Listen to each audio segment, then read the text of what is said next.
in the sense that we think it is.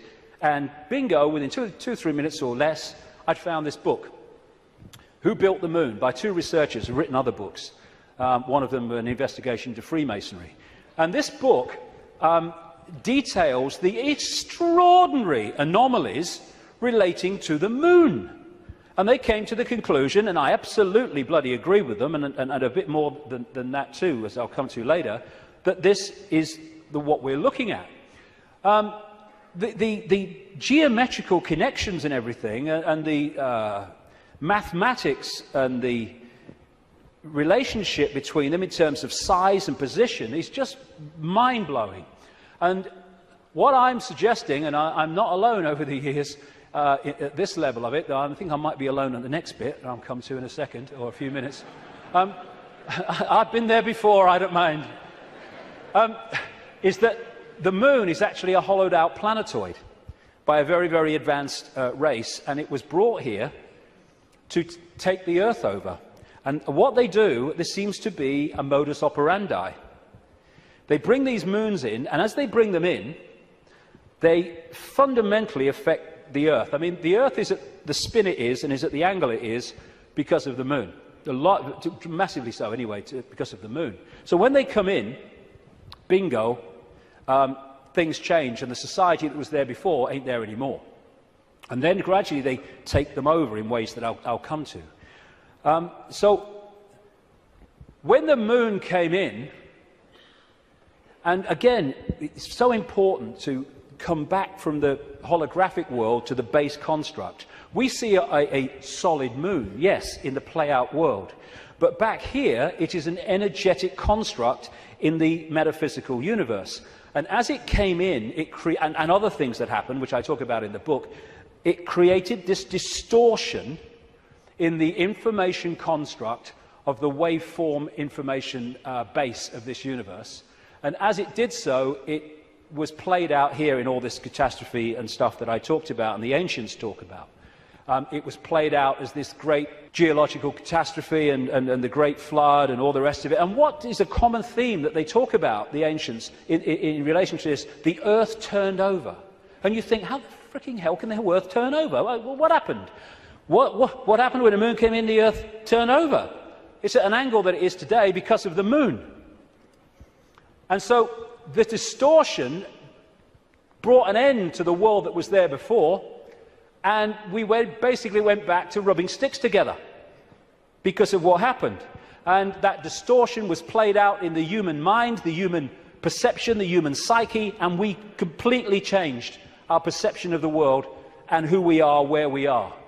So in Who Built the Moon, like I say, I do recommend it, the way it looks at the anomalies and everything, and the connections between these three bodies. And these mathematical, geometrical connections only apply to these three bodies in the solar system. They don't play out against the other planets, just these three. And the moon is so perfectly positioned that because of where it is, when we have an eclipse, it is the same size as the sun. That's why we have the eclipse. And the authors of Who Built the Moon say this: the moon is bigger than it should be, apparently older than it should be, and much lighter in mass than it should be. It occupies an unlikely orbit and is so extraordinary that all existing explanations for its presence are fraught with difficulties, and none of them could be considered remotely watertight. When you go on and you say, where'd the moon come from, you get this story. And like so much in what we call science, that people take it as fact, it's actually a theory which repeated becomes fact. But then you go back and you find that it's a theory. And the first one is the moon was created by what's known as the whack theory, or the big whack theory. And that is that a Mars-type planet came in, smacked the Earth, great chunk came off, and became the moon. When the physics of that didn't work out, they came up with the double whack theory, where the Mars-type planet hit the Earth, bit comes off or whatever, and then the Mars-type planet thinks, well, I'll give him one with the right, I'll give you one with the left, comes back and whacks it again, the old one too. Talk about bloody desperate. And the truth is, and honest scientists will tell you, they have no bloody clue where the moon come from, and it shouldn't, by physics, be there. This guy, Isaac Asimov, a Russian professor of biochemistry, did a lot of writing on this sort of stuff, and he said this, quite rightly: "We cannot help but come to the conclusion that the moon by rights ought not to be there. The fact that it is one of those strokes of luck almost too good to accept. Small planets such as Earth with weak gravitational fields might well lack satellites. In general, then, when a planet does have satellites, those satellites are much smaller than the planet itself. Therefore, even if the Earth has a satellite, there would be every reason to suspect that at best it would be a tiny world, perhaps 30 miles in diameter. But that is not so. Earth not only has a satellite, but it is a giant satellite, 2,160 miles in diameter. How is it then that that tiny Earth has one? Amazing. Some scientists don't even talk about a planet-satellite relationship, but a planet-planet relationship. The moon's bigger than Pluto. The best explanation for the moon is observational error. The moon doesn't exist, that scientist said. Another one from NASA: it seems easier to explain the non-existence of the moon than its existence. And then we get the hollow moon.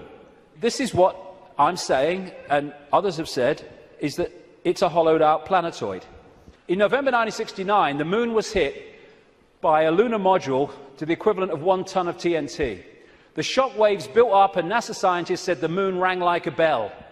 Maurice Ewing, a co-director of the seismic experiment, told the news conference, "As for the meaning of it, I'd rather not make an interpretation right now, but it is as though someone had struck a bell, say in the belfry of a church, a single blow, and found that the reverberation from it continued for 30 minutes. It got a bigger smack eventually, which I'll come to. Frank Press from the Massachusetts Institute of Technology, MIT, said that for a rather small impact to produce an effect that lasted for 30 minutes was quite beyond the range of our experience. This is a guy called Gordon MacDonald. He said in the early 1960s, it would seem that the moon is more like a hollow than a homogeneous sphere. And this guy from MIT said the lunar orbiter experiments had vastly improved knowledge of the moon's gravitational field and indicated the frightening possibility that the moon might be hollow. Now we'll come to this bigger whack. A launch vehicle struck the moon with the equivalent of 11 tons of TNT, and NASA scientists said the moon reacted like a gong and continued to vibrate for 3 hours and 20 minutes to a depth of up to 25 miles. Ken Johnson, a supervisor of the Data and Photo Control Department during the Apollo missions, told Who Built the Moon author Alan Butler that the moon not only rang like a bell, but the whole moon wobbled in such a precise way that it was almost as though it had gigantic hydraulic damper struts inside it. These two Russian scientists from the Soviet Academy of Scientists wrote an article in 1970 in Sputnik magazine in Russia, headed, "Is the Moon the Creation of an Alien Intelligence?" And all these years later, it indicates to the fact that they were right. What they point out, and others point out, is the outer surface of the Moon is extremely hard and contains minerals like titanium. Moon rocks have been found to contain processed metals, including brass and mica, and the elements uranium-236 and neptunium-237 that have never been found to occur naturally. Uranium-236 is a long-lived radioactive nuclear waste and is found in spent nuclear fuel and reprocessed uranium. Neptunium-237 is a radioactive metallic element and a byproduct of nuclear reactors and the production of plutonium. Some lunar rocks have been found to contain 10 times more titanium than titanium-rich rocks on Earth. Titanium is used in supersonic jets, deep-diving submarines and spacecraft. Dr. Harold Urey, the winner of the Nobel Prize for Chemistry, said he was terribly puzzled by the rocks from the moon and in particular their titanium content. He said the samples were mind-blowers and that he could not account for the titanium. The two Russian scientists said in their article, if a material had to be devised to protect a giant artificial satellite from the unfavourable effects of temperature from the cosmic radiation and meteorite bombardment, the experts would probably have hit upon precisely these refractory metals. Refractory metals are incredibly resistant to heat and wear. In that case, is it not clear why lunar rock is such an extraordinarily poor heat conductor, a factor which so amazed the astronauts? Wasn't that what the designers of this super Sputnik of the Earth were after? From the engineer's point of view, this spaceship of ages long past, which we call the Moon, is superbly constructed. They say it's a hollowed-out planetoid, and they say if you're going to launch an artificial Sputnik, then it is advisable to make it hollow.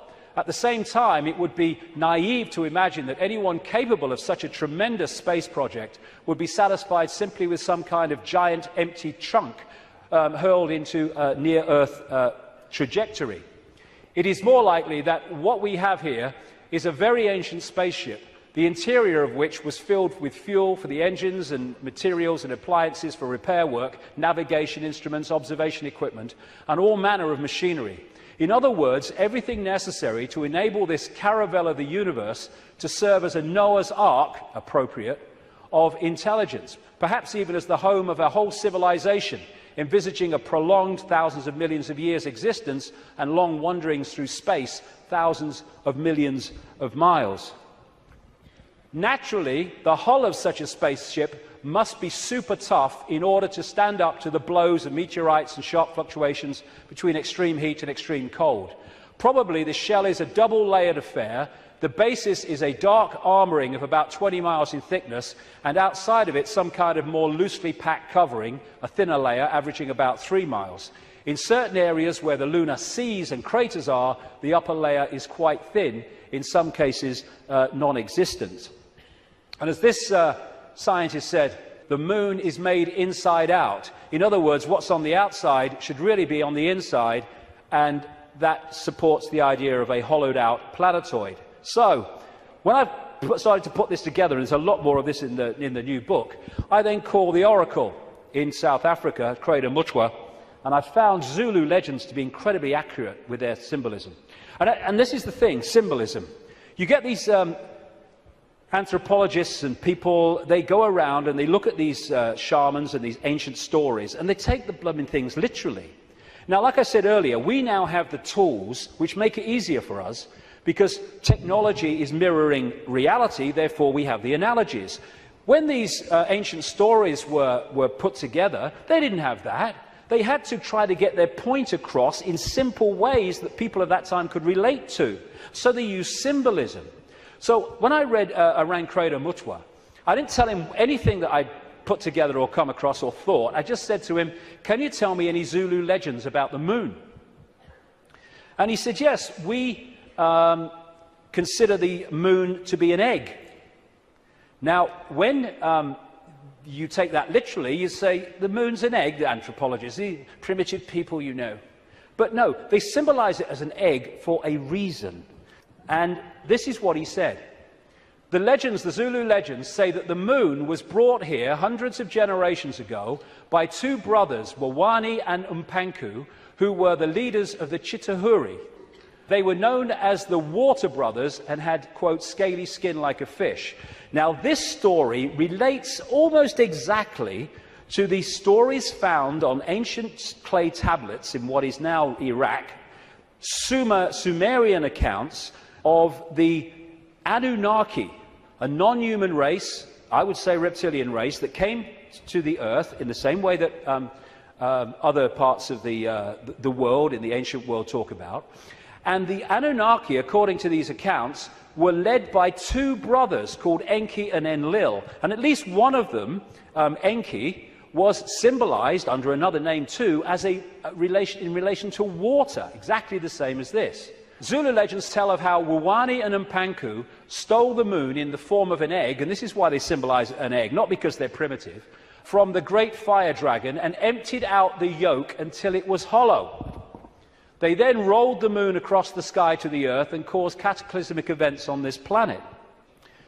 Zulu legends also say that the Chitahuri threatened to move the moon if humans didn't do what they said, because of the devastation that would cause. What the two scientists said about this 2-3 mile outer kind of protection, followed by a 20-mile impregnable layer, explains one of the anomalies of the moon, which the craters are pretty much of universal depth. Even though the scale of the impact and the size of the crater can be massively different, the depth is about the same, really, within a very short ratio. And that's, the scientists say, because it goes into the outer layer, the kind of buffer, but it can't go further than this inner protection layer that is impregnable. This guy, Don Wilson, wrote a book in the 70s called Our Mysterious Spaceship Moon. And these are some of the anomalies that he lists, and there are others that can be explained by what we're talking about. Why the moon is a freak world, too big and too far out to be a natural satellite of Earth. Why the moon has such shallow craters. Why some moon rocks are older than Earth and as old, at least, as the solar system. Why the moon seems inside out. Why the moon vibrates like a huge gong, transmitting tremors great distances around and through itself. How the moon can produce so many contradictions of data and findings.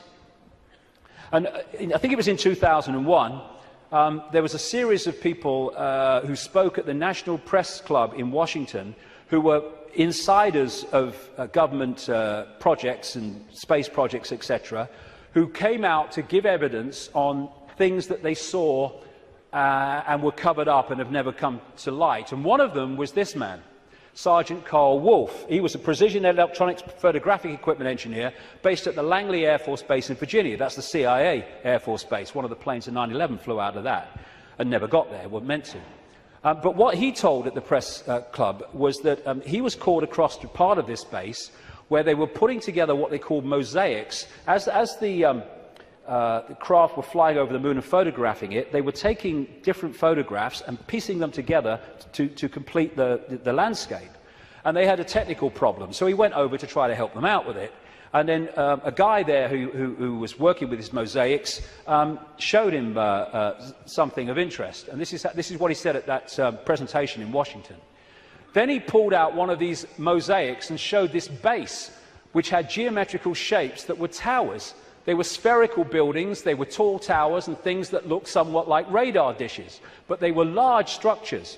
If I compare it to what I have seen now, because I do have photographs that have artifacts in them that are similar to what I saw, they're massive. And this is a thing, you think about the moon, massive. This is a thing that comes up. The structures and technology and, if you like, spaceships that these people work with, some of them are absolutely enormous, beyond our comprehension, because they've crossed that Rubicon of understanding how reality works and therefore what possibility is. Some of these structures are half a mile in size. They're huge structures. Some of the buildings seem to have very reflective surfaces on them. A couple of structures that I saw reminded me of cooling towers at power generating plants. They had that sort of shape. Some of them were just very, very straight and tall with a flat top. Some of them were round. Some of them looked like Quonset huts and with a dome, a kind of like a greenhouse. The particular shot that I saw, there were several clustered together over the landscape, a fairly large landscape. And other people at that press club presentation talked about how NASA systematically smudged out or removed any non-natural artifacts that they showed on the surface of the moon. And this documentary called Moon Rising, you can watch it on YouTube, I think, looked at photographs taken by something called the Clementine mission in 1994, I think it was, which took 1.8 million photographs, digital photographs of the moon. And you see the way that some things on the landscape were just blocked out. I mean, what's behind this? There's loads of these things which they've blocked them out, and then there's this, which has been smudged out. If you take it from another angle, there it is. What the heck is that? One of the kind of astounding things in this documentary is that they said they took this picture to a photographic expert who's worked with NASA, and he estimated that this was 10 times the size of Los Angeles. Because you're dealing with phenomenal understanding of how to create this technology. Because of the understanding of reality. And whatever it is, it certainly doesn't seem to be natural. You've got all these other things kind of smudged out, and you can only see even the smudging in close-up. And what I came across when I was putting this together is the Death Star in Star Wars. Now, George Lucas, as I've been saying in my books for years, is a massive insider in a galaxy far, far away. I don't think so. I don't think so. This is much closer to home. And, of course, in the Star Wars movies, the Death Star it looks very much, of course, like the moon, and it was constructed to move in on planets and take them over in the same bloody way that I'm talking about in relation to the moon, and there's more to know too. In many ways, this is so symbolic of what we're looking at here, and that's no accident with George Lucas involved. And interestingly, this is Mimas, a genuine moon of Saturn, and there's the Death Star. I found that quite interesting when you put them together. Anyway, there was also talk, and more recently there's been further talk in the last few weeks, that one of the moons of Mars, Phobos, is a hollowed-out asteroid. This guy said a long time ago, in '63, chief of applied mathematics at NASA, that Phobos might be a colossal base orbiting Mars, and like I say, that's come back into the debate that it could be. And again, one of the Star Trek episodes was about a hollowed-out planetoid that became, in effect, a spacecraft, a world, and inside it. And so much of this science fiction that puts this stuff in our face as fiction ain't fiction at all. They're getting it from fact. So, like I say, there's not just incredible synchronicity in mathematics and size and position between these three bodies, but as the authors of Who Built the Moon point out, there's great synchronicity between things like Stonehenge and other megalithic structures and these three bodies, particularly the moon. And one of the things they point out is that the measurement, which a guy called Alexander Thom came up with, an engineer who studied all these sites in Britain and Europe, like Stonehenge, called the megalithic yard, which is a kind of a certain length. And he said that all these major, especially Stonehenge and things like that, broke down into these megalithic yard mathematics. And what the authors of this book are saying is that the moon breaks down to the same mathematics, which is what they say. This all seemed very odd. The megalithic structures that were built across Western Europe were frequently used to observe the movements of the sun and the moon. But how could the unit of measure upon which these structures were based be so beautifully integer to the circumference of these bodies as well as the Earth? Well, maybe because those that built Stonehenge and these megalithic structures in the ancient world, some of which we'd struggle to build now, were also those controlling the moon. And okay, this could be controversial, but, you know, I've been known to be. I think that these structures were put there to suppress the Earth's energy grid for reasons I'll come to in a moment, because we are interacting with this energy field all the time. And how do you control all the fish at once? You control the sea they're swimming in. And the way to control humanity and suppress humanity is to suppress the energy field and the energy and information available in that field that we can access. And these fantastic structures were not done by humans alone, let's say that.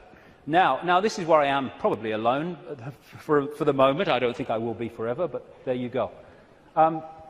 When I was, I do this more in detail in the book, but I'm trying to connect dots here. What I came across when I was putting all this together, again, was something I've termed the moon matrix. The first section today is absolutely crucial to understanding how this can work. The moon matrix is a broadcast frequency coming from the moon, which has, in effect, hacked in to the human body computer and to the virtual reality universe in general, and has created a sub-reality within the wider virtual reality. Because, I keep saying it, but it's important, we see the moon as physical, but actually its base construct, like everything else in this reality, is waveform information. And I would say, and of course I think this is going to become more obvious as the years pass, I would say the moon is actually not just what we've talked about so far, but it's an interdimensional portal through which entities and energies can come out of one reality through into this one. It's their means of entry. Its position, so perfect, as you'll see if you read not just my new book, but Who Built the Moon, its position in relation to the moon and the sun is so perfect because that has an effect on creating this sub-reality. I'm saying that This frequency is broadcast from the moon and has created a sub-reality which we are constantly decoding, and that the genetic manipulation of humanity, so widely described by the ancients, was to take this body computer and tune it in, connect it to this frequency range I'm calling the moon matrix. This is Neil Haig's concept of moonopoly. This is the world, the structure that we are experiencing. This box, recurring, round and round, limited world.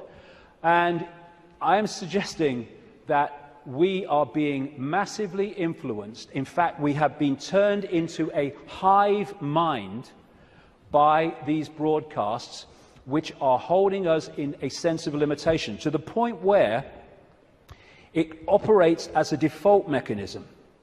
Soon as you start to awaken, if you don't keep it going and stick with it, then you'll default back, because the pressure of this moon matrix is pushing us into this tiny sense of limitation.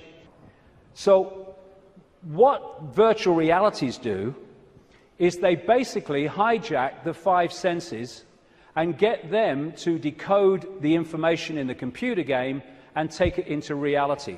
I'm saying that this moon matrix has done exactly the same, and it is part of the modus operandi of how planets are taken over in this way. Our five senses have been locked into something else, and we're decoding a fake reality. Basically, we are connected to this symbolically, which is a hive mind, which is why we are so herd-like when we weren't before. You know, and if people are going, "Oh, okay, what?" Just stick with me, because the layers will go on. What I've been talking about today is the fact that this base vibration from the black holes goes through this cycle, and it elicits different information in the form of photons from the suns, which we decode, and the reality changes. We go through different epochs. What I'm saying is that this moon matrix has hacked in to that photon energy stream, and has done what the Chinese authorities have done to the computer system in China. They have stopped us accessing vast amounts of the virtual reality universe that we used to before. Now, if anyone thinks this is fantastic, that we could see things that aren't really there and not see things that aren't there, this is the New Scientist.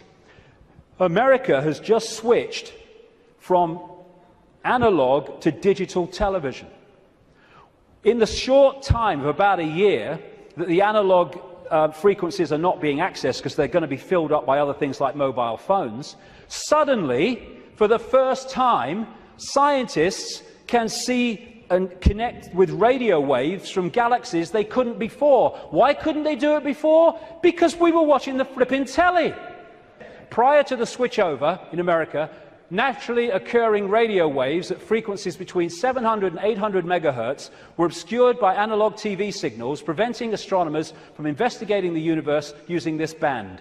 The freeing up of this bandwidth is a once-in-a-lifetime opportunity to see galaxies in this range.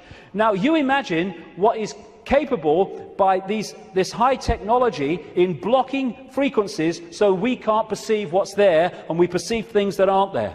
That's what this is doing, I suggest. And I'll add more detail as we go along. In effect, we're operating within a bubble, a virtual reality bubble, within the wider virtual reality universe. And it's connecting in through our crystalline receiver transmission system, same with the Earth, and creating this situation where we are decoding a world that may even not be there, who knows, but certainly is different to the world we think it is.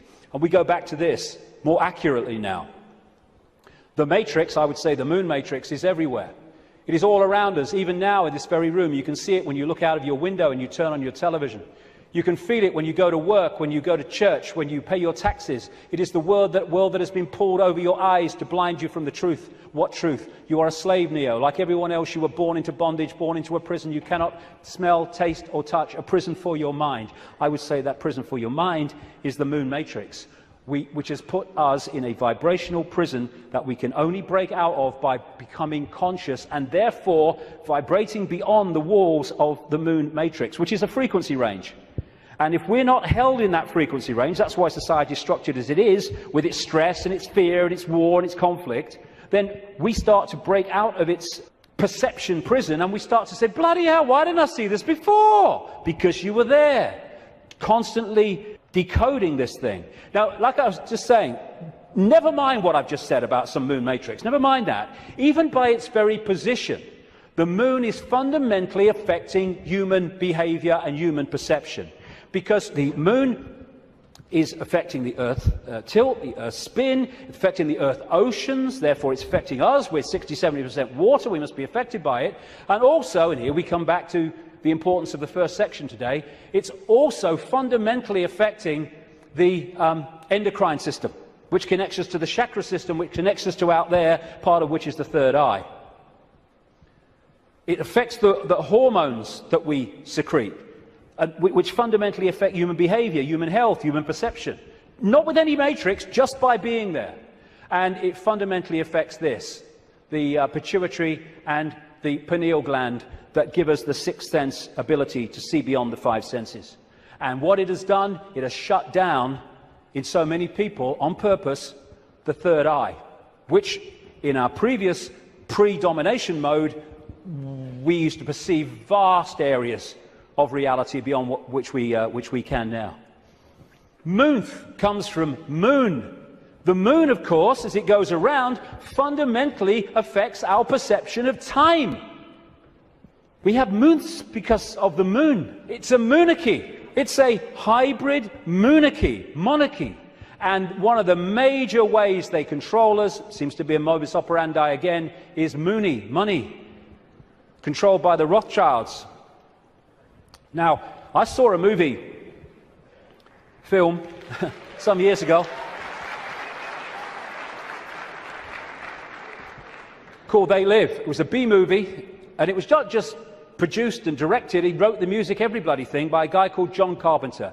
You follow John Carpenter's movie-making history, and you will see that he bloody knows a great deal. He'll say he doesn't, he bloody knows a great deal. He does movies and horrors and Satanism and all this stuff, and he did this movie called They Live, and I thought it was very symbolically accurate when I first saw it, but now it's unbelievably accurate. For those who haven't seen it, you go on YouTube, put John Carpenter They Live in, you can see it in sections still today. The story was this: it was set in the future, but the future was about now, because it was a few years ago now. There was a massive economic depression, and this guy comes along with his tools on his back. He's walking around America trying to find a job in the building industry. He gets a short-term one at this building site. At the end of the day, one of the other builders said, do you have anywhere to stay? Because there's a massive economic depression. People are living in tent cities and corrugated iron makeshift villages on wasteland. Exactly what's happening in America now, incidentally. And he's now having nowhere to stay. So anyway, he goes back with him to stay at this corrugated iron tent little village thing on the wasteland. And he starts getting interested because there's things going on across the church, across the way, that seem very strange to him. And the village has mocked up some kind of television in a kind of Heath Robinson way. And when they're watching the television, suddenly it breaks out of the main channel, and there's just a man's face on the screen saying, they're here, they're controlling, you don't know, all that stuff. And then there's a police state raid on this village and on this church, and they bring the bulldozers in and the police and the helicopters, and they destroy the village. And this builder guy gets away, and he comes back, and he goes snooping around the church, and he finds some cardboard boxes. And he grabs one and runs into a back passage behind buildings, and he opens the box wondering what's in it. And there's sunglasses. And he's disappointed. Sunglasses? What are all these sunglasses in a church for? So he thinks, oh, I'll have one. He puts them in his pocket, throws the others away, walks off into the street. And that's where we pick him up. When he puts these sunglasses on, suddenly the world looks very, very different. It looks like this. He starts to realize that there are people that look human to his naked eye that are anything but human when he puts these sunglasses on. Not only that, where he's seeing adverts with his naked eye, drink Coca-Cola, holiday in Jamaica or whatever, what he can see with the glasses on is subliminal instructions: conform, stay asleep, consume, watch TV, submit, and all the rest of it. All on levels that he can't see. Other people who haven't got the glasses, they're interacting with various people, but he can see are not human. He looks at the president making a speech. He's not human when he looks at him through the glasses. Same with a number of people in law enforcement. Newsreaders were the same. And where it goes is that at the end of the movie they realise that the reason that people cannot see without the glasses what he can see is because there is a frequency being transmitted from the top of a television tower which is preventing the population seeing what they would normally see if that frequency wasn't being broadcast. And what they do is they break the broadcast frequency, they stop the dish working, and people are sitting in bars and suddenly they can now see the guy next to them's not human. What a bloody laugh that would be, wouldn't it? And there's people out having sex and then realising, hey,